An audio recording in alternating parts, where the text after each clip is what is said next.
Hello everyone, मैं हूं आपका दोस्त अभिजीत श्रीवास्तव और एक बार फिर से आप सभी का इस वीडियो सीरीज़ में बहुत बहुत स्वागत है।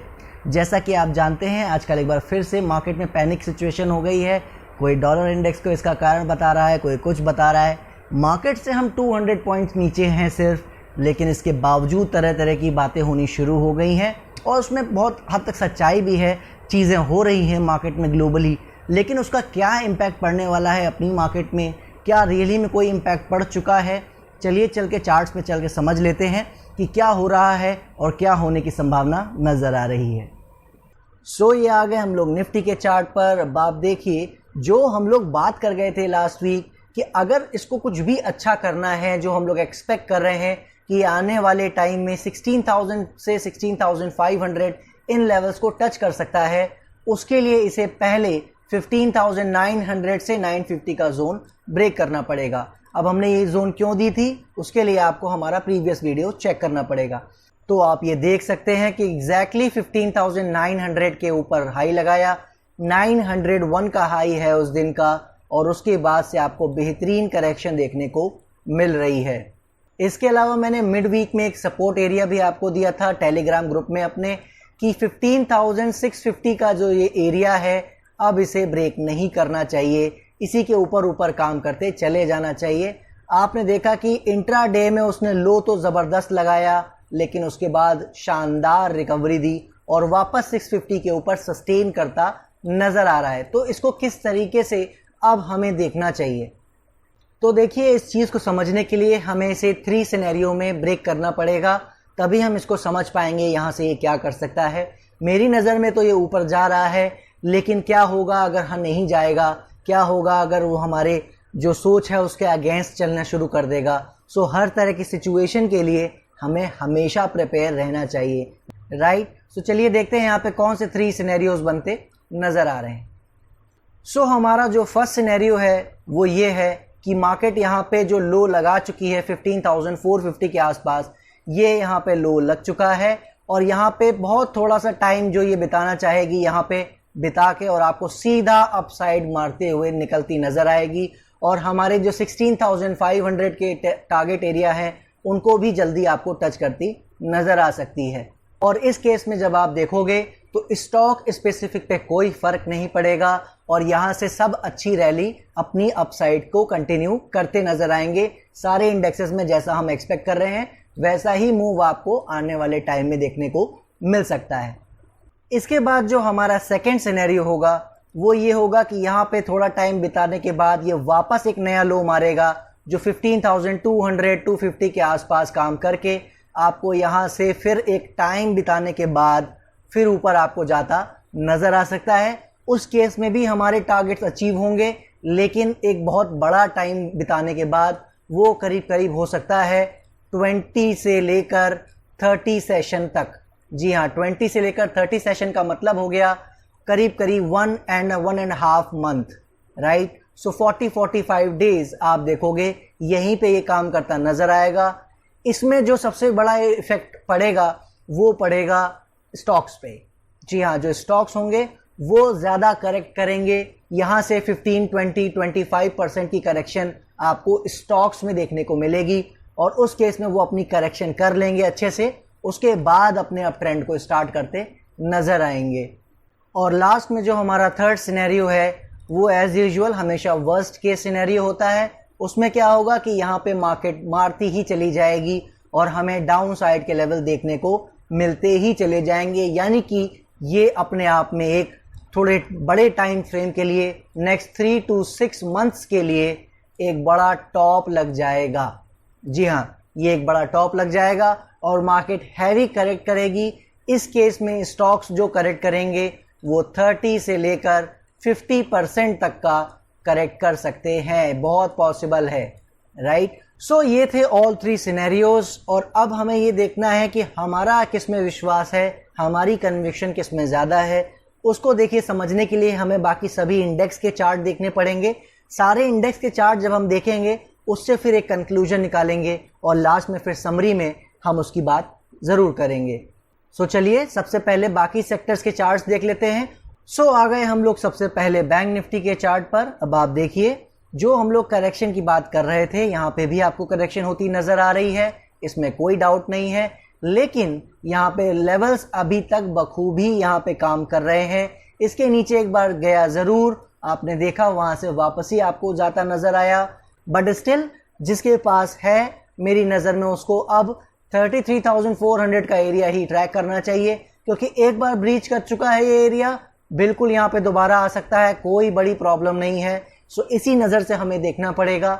लेकिन जिनके पास नहीं है अब उनको फिर वेट करना चाहिए, यहाँ पे अभी तुरंत एंट्री करने की कोशिश नहीं करनी चाहिए। आने वाले 2-3 सेशन में पहले इसका बिहेवियर चेक करना चाहिए। और मेरी नज़र में एक लेवल मुझे दिख रहा है, अगर इसके ऊपर जाता नज़र आए जो कि 35,300 के आसपास है, तो बिल्कुल फिर हमें ध्यान देना चाहिए दोबारा से इसमें री एंटर करने के लिए। अदरवाइज तब तक जिनके पास नहीं है वो दूर रहें। और जिन भी दोस्तों ने हमारे दिए हुए सपोर्ट्स को फॉलो किया है, इनके आसपास बाय करने की कोशिश की है, उनको मेरे ख्याल से 33,400 का एरिया ही ट्रैक करना चाहिए। इसके नीचे 3-4 आवर की सस्टेनेबिलिटी बिल्कुल नहीं होनी चाहिए, और अगर होती है तो फिर बैंक निफ्टी से पूरी तरीके से बाहर हो जाना चाहिए, किसी की कोई भी पोजीशन नहीं होनी चाहिए। और अब आ गए हम लोग फार्मा के चार्ट पर। देखिए आप, जो करेक्शन की बात हम लोग कर रहे थे वो यहाँ पे भी आपको होता नजर आया, लेकिन जैसा मैंने लास्ट वीक क्लियरली बोल दिया था कि इस रेंज से जब निकला है अब इसका तरीका ये है कि वापस अगर आता है तो इस एरिया में ज़्यादा से ज़्यादा आ सकता है। बहुत ही साफ शब्दों में मैंने कहा था, आप हमारा लास्ट वीडियो देख सकते हैं, और वैसा ही आपको होता देखने को मिल रहा है। लेकिन चूंकि आप जानते हैं कि फार्मा सेक्टर में हम लोग इन एरिया से पूरी तरीके से बाइंग पे बैठे हुए हैं, ज़बरदस्त रिटर्न हमने कमाया है, उसको हम लूज़ नहीं कर सकते, ये हमें बिल्कुल ध्यान रखना है।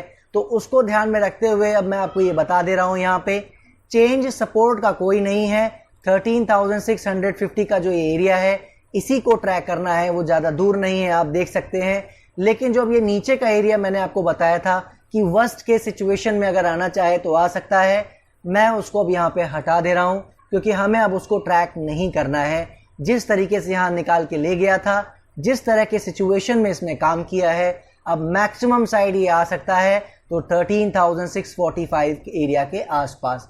और अब इससे नीचे अगर जाता है तो अपने सारे ट्रेलिंग एसएल जो भी हमारे अब तक हम फॉलो करते आ रहे हैं उसको ट्रिगर करा लेना चाहिए, और फार्मा सेक्टर के स्टॉक से एक बार को बाहर निकल जाना चाहिए, प्रॉफिट बुकिंग कर लेनी चाहिए। वरना अगर ऐसा नहीं होता है तो कोई प्रॉब्लम, मैं फिर बता रहा हूं, नहीं है।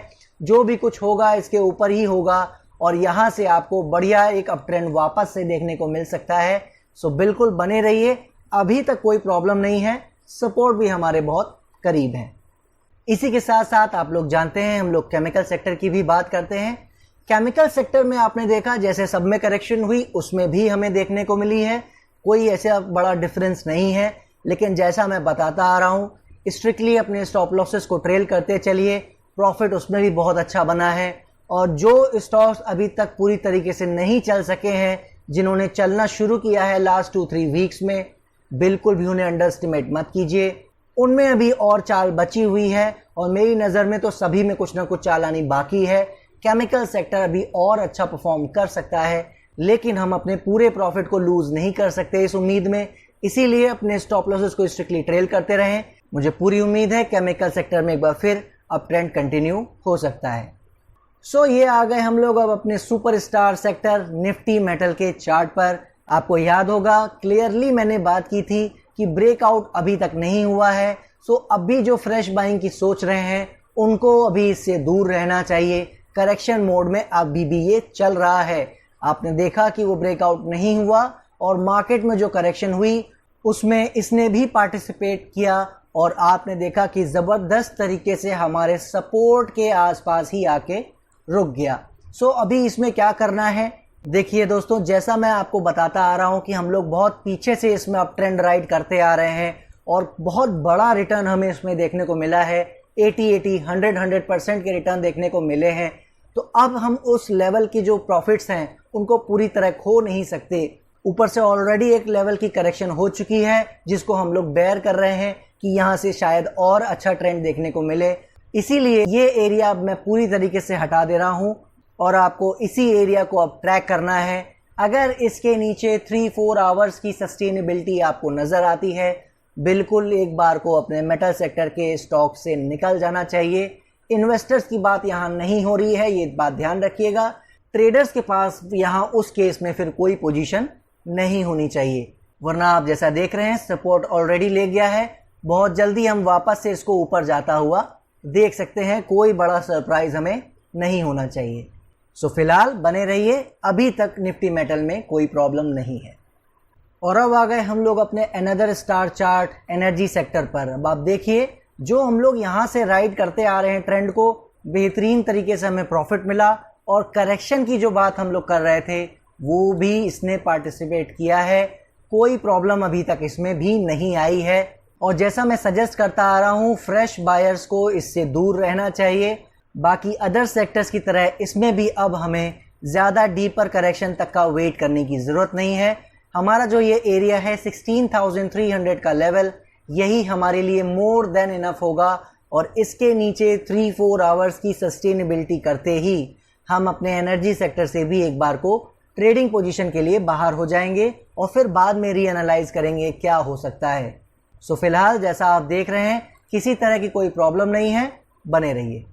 और ये आ गए another star chart Nifty IT के इंडेक्स पर। अब आप देखिए, जिस तरह की बात मैं आपसे करता आ रहा हूँ, ज़बरदस्त रिटर्न इसने दिखाया है, और आप देख सकते हैं करेक्शन का इस पर कोई भी ज़्यादा असर नहीं पड़ा है। हालांकि चाहे तो अभी भी करेक्ट कर सकता है, स्पेस अवेलेबल है, टाइम अवेलेबल है, क्योंकि इतनी अच्छी रैली इसने ऑलरेडी दी है। लेकिन जैसा मैंने आपको एग्जांपल दिया था बाकी सेक्टर्स में भी, कि हम इसमें भी जो हमें रिटर्न मिल रहे हैं उसको भी नहीं खोना चाहेंगे। सो हमारे लिए जो नीचे का लास्ट का एरिया है उसको मैं डिलीट कर दे रहा हूँ। ज़्यादा से ज़्यादा आप करेक्शन आनी चाहिए तो 27,500 के आसपास आ सकती है, वरना इसके नीचे जाते ही इसमें भी किसी तरह की ट्रेडिंग पोजीशन नहीं होनी चाहिए। कोफोर्ज का एग्जांपल आपको दिया था, 27,800 से 4,000 तक का हाई लगा गया है, बढ़िया रिटर्न देखने को मिला है। सो जब तक ये एरिया होल्ड कर रहा है, बने रहें। बाकी सभी आईटी सेक्टर के स्टॉक्स भी बहुत अच्छा परफॉर्म कर सकते हैं, ऑलरेडी कर रहे हैं, मगर और भी उम्मीदें हैं। सो बने रहिए, अभी तक किसी तरह की प्रॉब्लम आईटी सेक्टर में नहीं है। और ये आ गए हम लोग अपने ऑटो सेक्टर के चार्ट पर। जिस तरह की बढ़िया रिटर्न दे रहा था, लास्ट वीक ही क्लियरली बता दिया था कि अपने हाइस के आसपास आ रहा है, बिल्कुल करेक्शन हो सकती है, कोई प्रॉब्लम नहीं है। और आपने देखा उसने इस वीक करेक्शन में पूरी तरीके से पार्टिसिपेट किया, मगर जैसा आप खुद ही देख सकते हैं, एग्जैक्टली जो सपोर्ट हमने एरिया दिया था वहीं पे अपना पूरी तरीके से सपोर्ट लेके अच्छा बाउंस देता आपको नज़र आया है। सो इसे किस तरीके से डील कर सकते हैं? देखिए, जो बाइंग हम लोग करते आ रहे हैं वो इन लेवल से करते आ रहे हैं, और यहाँ पे कोई बहुत बड़ा प्रॉफिट रिटर्न हमें देखने को नहीं मिला है। लेकिन चूंकि प्रॉफिट में है और वो लॉस में तब्दील ना हो, इसके लिए हमें ये ध्यान देना पड़ेगा कि 10,050 का एरिया जो यहाँ लगा हुआ है, इसको ही मेजरली हमें ट्रैक करना है। इसके नीचे अगर जाता है तो ऑलरेडी हम लोग या तो रेट टू रेट आ जाएंगे, और या तो थोड़ा बहुत प्रॉफिट रह जाएगा ज़्यादा से ज़्यादा। सो इसका मतलब ये है कि इसके नीचे सस्टेनेबिलिटी करते ही हमें निकल जाना है। ऑटो सेक्टर में हमें किसी तरीके का ज़्यादा प्रॉफिट नहीं होगा। हालांकि स्टॉक स्पेसिफिक में ये चीज़ फ़र्क कर सकती है, किसी में लॉस भी हो सकता है इस पोजीशन में, और किसी स्टॉक में प्रॉफिट भी हो सकता है। सो वो स्टॉक्स स्पेसिफिक पे डिपेंड करता है। लेकिन चूंकि अभी ये पूरी तरीके से अपने ट्रेंड को कंटिन्यू नहीं कर सका है, इसीलिए हमें अभी नीचे वाले एरिया को ही मेनली फॉलो करना होगा। आप देख रहे हो ऊपर वाला भी फॉलो हो रहा है, लेकिन जब तक हमारा नीचे का एरिया 10,050 के आसपास होल्ड कर रहा है, तब तक बने रहें। मुझे पूरी उम्मीद है कि ये आपको निराश नहीं करेगा। ज़्यादातर चांसेस यही हैं कि यहाँ से आपको नया हाई दिखाता नज़र आएगा, और बड़ी रिटर्न ऑटो सेक्टर में भी आपको देखने को मिल सकती है। तो मेरे हिसाब से बिल्कुल बने रहें, इस सेक्टर में किसी तरह की प्रॉब्लम अभी तक नहीं है।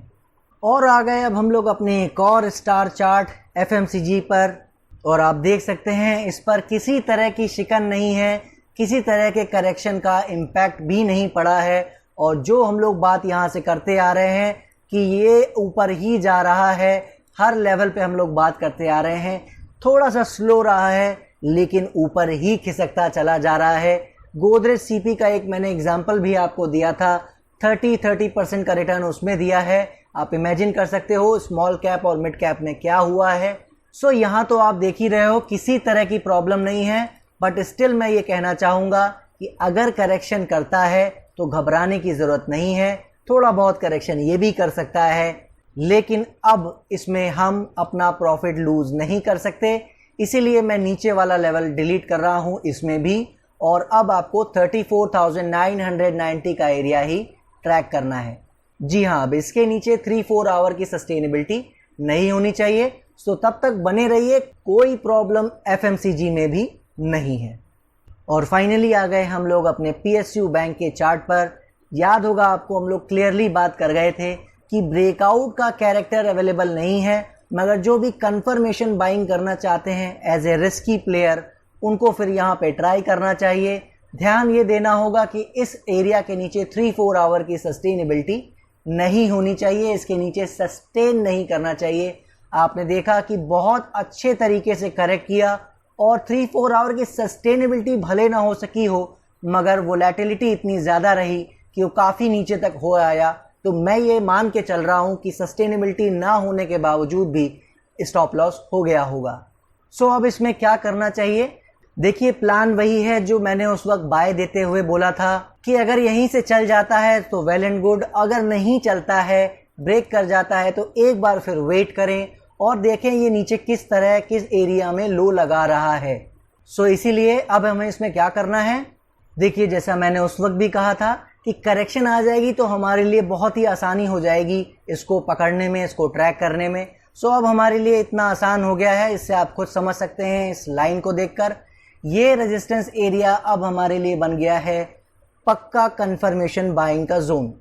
जी हाँ, अब जब भी इसके ऊपर निकलेगा, सस्टेन करेगा 3-4 आवर्स, आप यहाँ से देखेंगे बहुत अच्छी रैली फिर आपको देखने को मिल सकती है। लेकिन तब तक अब कंफर्मेशन बायर्स को इससे दूर रहना चाहिए। एक ट्राई उन्होंने ऑलरेडी कर लिया है, बाकी जो हमारे सपोर्ट बायर्स थे जिन्होंने नीचे ट्राई किया था, उनके लिए देखिए अभी भी 2220 का एरिया ही सैक्रोसेंट सपोर्ट है।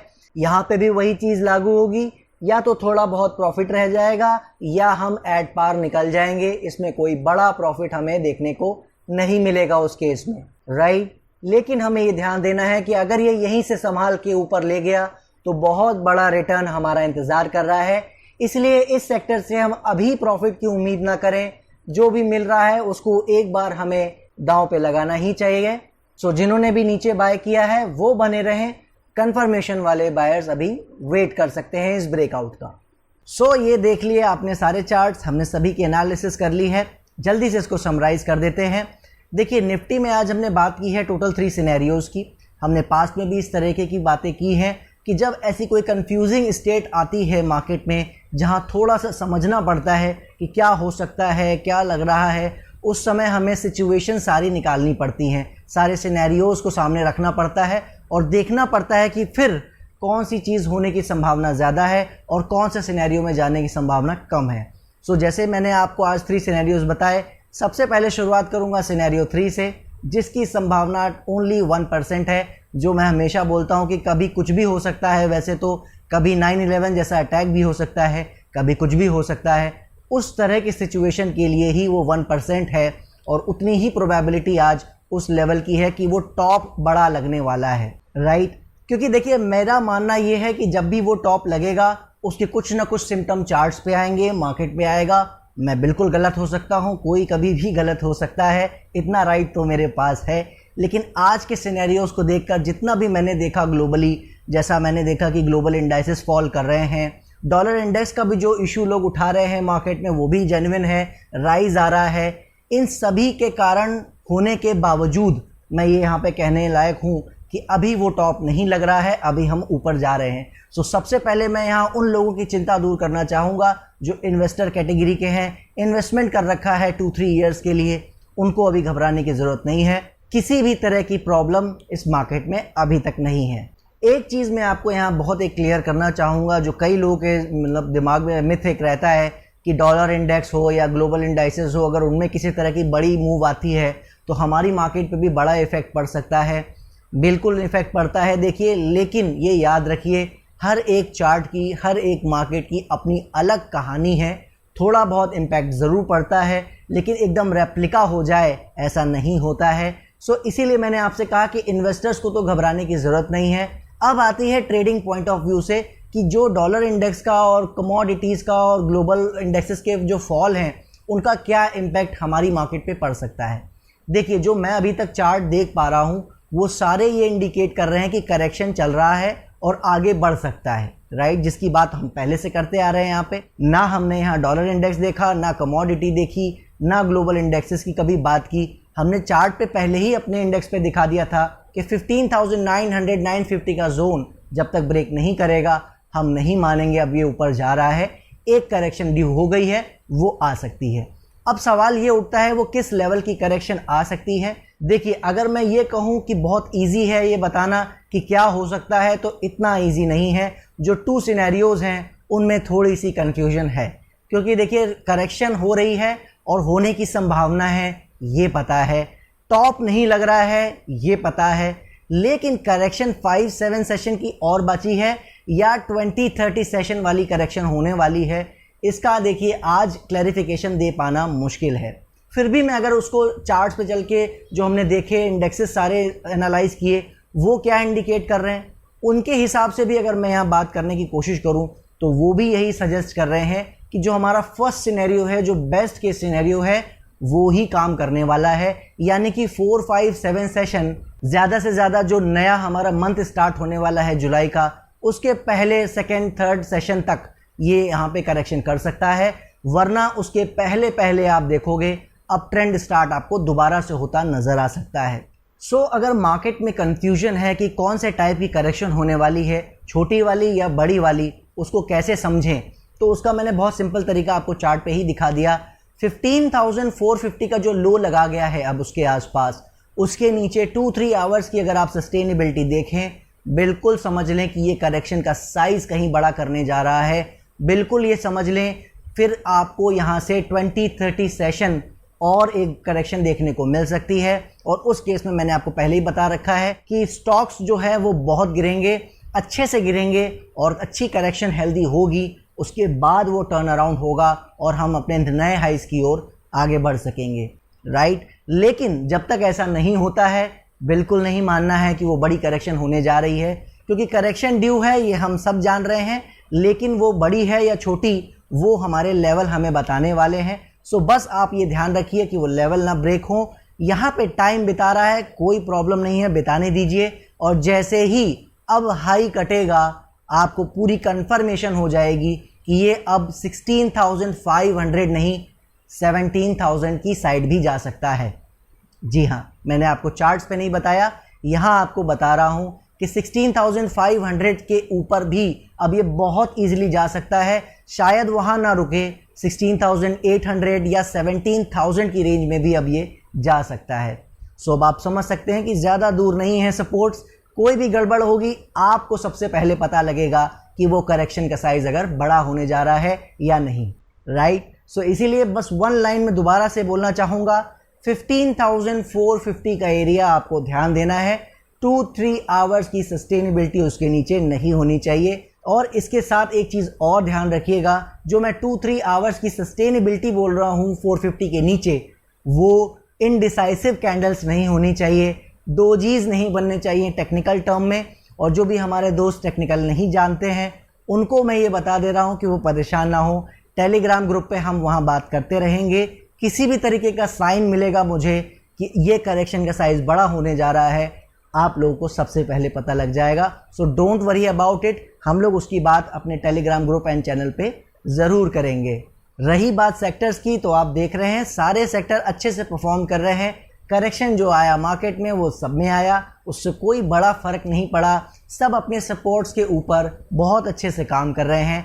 मेटल सेक्टर जो ऊपर निकलने की कोशिश कर रहा था, जो लोगों को लग रहा था शायद ऊपर निकल जाएगा, मैं सुन रहा था मार्केट्स में, लेकिन मैंने आपको बताया था लास्ट वीक क्लियरली, ब्रेकआउट नहीं हुआ है। जब तक ना हो मत मानिएगा। और आपने देखा हमारे लेवल से एग्जैक्टली फॉल कर गया और एग्जैक्टली हमारे सपोर्ट पे ही आके अपना एक टक्कर मार गया और वहाँ से बाउंस बैक कर गया। और बाकी जितने भी सेक्टर्स हैं आप देखेंगे सब में कोई प्रॉब्लम नहीं है। सब अच्छा परफॉर्म कर रहे हैं। छोटी छोटी करेक्शन सबने की हुई है। लेवल को आगे बढ़ाते चलें। प्रॉफिट ज़्यादातर सेक्टर्स में हो रहा है। मुझे उम्मीद है कि बिल्कुल आपको भी हो रहा होगा अगर किसी ने भी हमारे दिए हुए लेवल्स को फॉलो किया होगा। सो इसीलिए उसमें कुछ करने को नहीं है, अपने स्टॉप लॉसेस को स्ट्रिक्टली ट्रेल करते जाना है।